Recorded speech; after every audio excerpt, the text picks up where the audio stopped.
50টা item দেয়, 50টা মশলার নাম তুই ক পারলে কি দেশ? আমি তো 16-17টা দিয়ে দিই, আমি কইতাই না, ভুলিয়া জায়গা। সালাম আলাইকুম ভাই, কেমন আছেন? আলহামদুলিল্লাহ। ভালো আছেন? আলহামদুলিল্লাহ ভালো। তবে আপনার তো মুড়ি তো ভাই বিরিয়ানির মতো নয়, মানুষ বিশ্বাস করে কিনা জানি না। আমার একটা ডিম দিয়ে সুন্দর করে একটা বানাই দেন দি।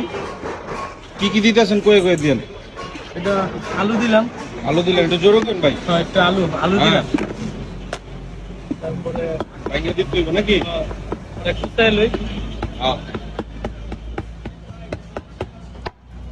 আবার এই যে কালার দিলাম, হ্যাঁ, কাঁচা মরিচ, ধন্যবাদ, পেঁয়াজ। ওকে, কালারে কালার।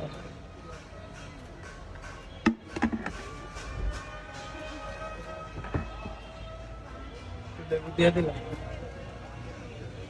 রসুন তেল একটু হ্যাঁ, অল্প দেন।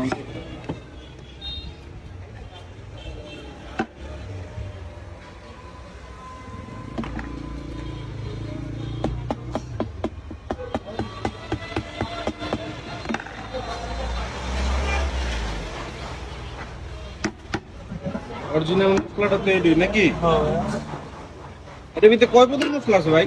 এর মধ্যে অনেক পদের মশলা আছে। 20-25 পদ হইব না আরো বেশি হইব? না, 20-25 পদ না, অল্পতেই স্বাদ হয় বেশি, এত মশলা দিলে স্বাদ হয় না, ওটা আবার অন্যরকম হয়ে যায়। আর আচ্ছা, তো মাইনসে যে করে চাবাজি করে, হ্যাঁ? ওটা চাবাবাজি করে, আমার তো খাইয়া প্রমাণ হইব। এই চাবাবাজি করে হইব না, এই ভিডিও করে দেখে একটা, আইয়া খায়া কয় আরেকটা। হ্যাঁ। আমার কাছে ভিডিও যা দেখবো খাইয়া তাই করতে, আচ্ছা। চ্যালেঞ্জ আমি। ঠিক আছে ভাই। এটার লেগে আমি চ্যালেঞ্জ, যে মুখে যা কম তাই দিই।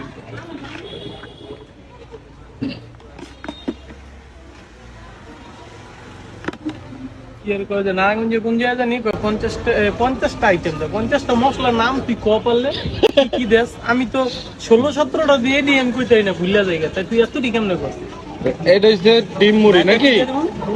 ডিম আলু মুড়ি নাকি ভাই? জালে ডিম মুড়িটা হয়, এটা ডিম মুড়ি মিডিয়াম। তো ভাই এরকম বিরিয়ানির মতন মুড়ি খেতে হইলে কই আইতিব ভাই? আদমজি সোনামিয়া মার্কেট, ফলবাজার দা একটু ভিতরে, খাম্বার নিচে, বড় খাম্বাটার নিচেই আমি আছি। আমার পাশে ফ্লেক্সি লোডের দোকান আছে সাইডে। আচ্ছা, মাস্টার লাইব্রেরি নাকি? হ্যাঁ, মাস্টার লাইব্রেরি।